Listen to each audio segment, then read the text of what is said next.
ishi yurishmayotgan, nima ish qilsa ham omadi kelmayotgan yoki qarzga kirib ketgan yigitlarga tavsiyam borki, sahar payti ajoyib mayin shaboda esadi.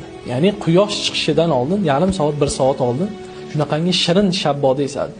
Kim shu shabodani hidlasa, sog'lom bo'ladi, ishlar yurishib ketadi, qarzlaridan xalos bo'ladi. Shuni sinab ko'ringlar. Kimda kim qarzdor bo'lsa, ishi yurishmayotgan bo'lsa, tong sahardagi mayin shabodani hidlasin, hamma ishlari zo'r bo'lib ketadi. Ishi yurishmayotgan, nima ish qilsa ham omadi kelmayotgan yoki qarzga kirib ketgan yigitlarga tavsiyam borki, sahar payti ajoyib mayin shaboda esadi. Ya'ni quyosh chiqishidan oldin, yarim soat, 1 soat oldin shunaqangi shirin shaboda esadi. Kim shu shabodani hidlasa, sog'lom bo'ladi, ishlar yurishib ketadi, qarzlaridan xalos bo'ladi. Shuni sinab ko'ringlar. Kimda kim qarzdor bo'lsa, ishi yurishmayotgan bo'lsa, tong sahardagi mayin shabodani hidlasin, hamma ishlari zo'r bo'lib ketadi.